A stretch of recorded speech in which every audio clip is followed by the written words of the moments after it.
రాష్ట్రం ఒకేసారి ఉలిక్కిపడే సంఘటన అండి ఇది. రాష్ట్రం మొత్తం కూడా ఒకేసారి ఉలిక్కిపడే సంఘటనే.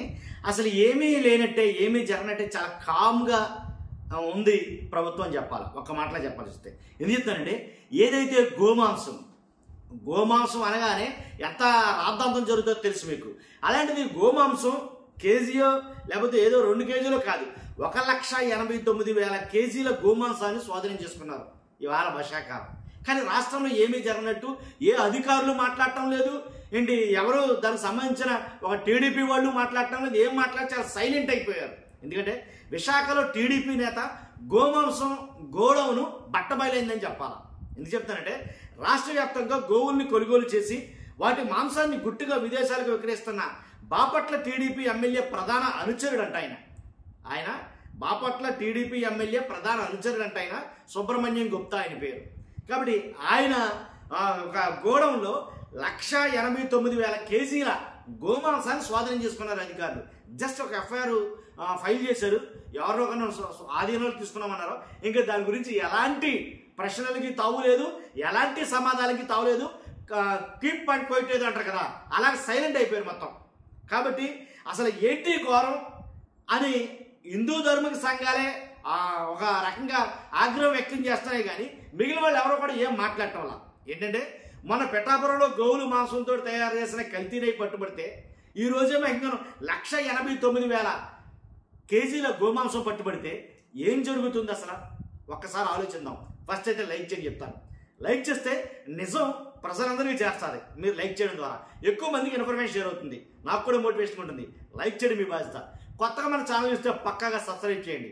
మీ అమూల్యమైన అభిప్రాయాన్ని కామెంట్ రూపంలో తెలియజేయండి. ఏంటి ఈ దారుణాల గురించి, ఈ సంఘటనల గురించి. కాబట్టి మీకు అది చూపించాలనుకున్నాను నేను. ఎందుకంటే నేను చూసి చేస్తే మీకు అర్థం కాదు. అది ఒకసారి మీకు చూపిస్తే అర్థమవుతుంది. ఒకసారి అది చూద్దురు. కానీ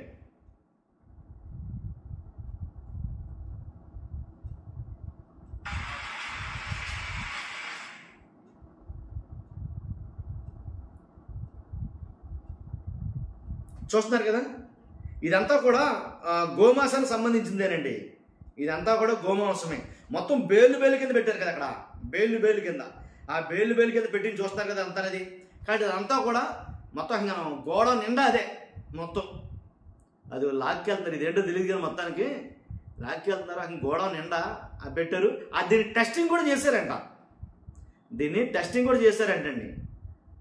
ఒక్కసారి మీరు మరలా చూద్దరు. కానీ ఒక్కసారి అది చూశారు కదా, ఇలా నిలబెట్టారు. ఆయన బార్లు కింద సెల్ఫ్ల టైప్లో నిలబెట్టిన వాటిల్లో మాంసం అయితే కనుక మొత్తం పేర్చారు అని అంటున్నారు.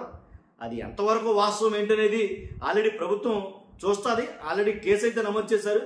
ఆ మీట్ కూడా టెస్టింగ్ ఇచ్చారు, అది మీట్ తేలిందని అన్నారు. మరి తర్వాత ఇది ఉంటుందా అక్కడ ఉండదా, ఇలాంటి అనుమానాలు అయితే చాలా ఉన్నాయి. ఎందుకంటే కనుక దీని మీద ఇప్పటి వరకు ఎలాంటి స్పందన లేదు ఎవరి నుంచి కూడా. చాలా సైలెంట్గా ఉన్నారు మొత్తం. కాబట్టి మామూలు విషయం అయితే కాదండి ఇది. వాస్తవంగా ఈ విశాఖలో దొరికిన గోమాంసం ఏదో చిన్న చిత్తగా విషయం అయితే కాదు, భారీగా సంచలనం రేకెత్తించే అంశమే. ఎందుకంటే అంత ఎత్తున 1,89,000 అంటే సుమారు ఒక 11,000 తక్కువ 2 లక్షల కేజీల గోమాంసం దొరికిందంటే 2 లక్షల ఇంచుమించుగా అంటే 1,89,000 కేజీల గోమాంసం కావాలంటే ఎన్ని గోవుల్ని చంపేసి ఉంటారు. అర్థమైందా మీకు? ఎన్ని గోవులను వధిస్తే అంత మాంసం వచ్చింది. ఇది రాష్ట్ర వ్యాప్తంగా ఉన్న గోవులన్నీ కూడాను కలిపి, అంటే ఇది వాస్తవంగా ఏంటంటే, ఏదైతే భీమిలి నియోజకవర్గం పరిధిలో ఉన్న సుటియాంలో ఉన్న శ్రీమిత్ర కోల్డ్ స్టోరేజ్లో ఈ 1,89,000 గోమాంసం బయటపడింది ఏంటి. ఇంకా ప్రభుత్వం అయితే అధికారిక ప్రకటన ఏం చేయట్లా. వాస్తవంగా అయితే కనుక అసలు ఈ గోమాంసం ఎక్కడిది, అర్థమైంది మీకు?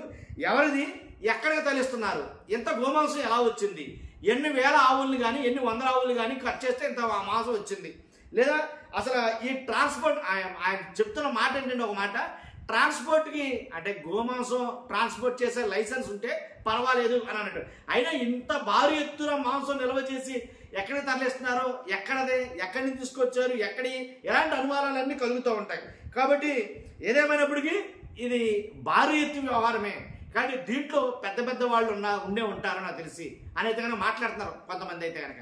కాబట్టి ఏది ఏమైనప్పటికీ ఎంత భారీ ఎత్తులో ఓ డంపు స్వాధీనం అయినట్టుగా ఎంత భారీ ఎత్తులో గోమాంసం అయితే కనుక ఆంధ్రప్రదేశ్లో దొరకడం అయితే కనుక నాకు తెలిసి ఇదే మొట్టమొదటిసారేమో. అంటే 1,89,000 కేజీల గోమాంసం గోడౌన్లో నిల్వ ఉంచడం ఇదే మొట్టమొదటిసారేమో నాకు తెలిసి అని అనుకున్నాను. కాబట్టి ఏదేమైనప్పటికీ అందులోనూ ఈయన టీడీపీ ఎమ్మెల్యే ఎవరైతే బాపట్ల టీడీపీ ఎమ్మెల్యే ఎవరైతే ఉన్నారో ఆయన అనుచరుడైన సుబ్రహ్మణ్యం గుప్తా, చాలా పెద్ద పెద్ద హోదా కలిగినటువంటి వాళ్ళతోటి ఈయనకి సంబంధాలు ఉన్నాయి. అలాగే కావలసిన వాళ్ళు పెద్ద పెద్ద వాళ్ళు ఉన్నారు ఈయనకి అని అయితే మాటలు వస్తున్నాయి బయటికి. కాబట్టి ఏది ఏమైనప్పటికీ ఎంతటి భారీ ఎత్తులో ఒక్క మాట ఎంత భారీ ఎత్తులో గోమాంసం అంటే కనుక ఆలోచించాల్సిన విషయం. ఈ విషయంలో మాత్రం హిందూ సంఘాలు అయితే కనుక కొంచెం ఉద్రేకంగా ఆందోళన కొంచెం కోపంగా అయితే కనుక ఉన్నాయి. అదైతే జరుగుతుంది. చూడాలి మరి దీన్ని బట్టి ఇంకా ఏవేవి నిజాలు బయటకు వస్తావో, దీని వెనకాల ఎవరున్నారో ఏంటో ఇదంతా బయటకు రావాల్సి ఉంది. చూద్దాం ఏం జరగబోతుంది ఏంటో అనేది. ఫస్ట్ అయితే లైక్ చేయండి. Thank you very much.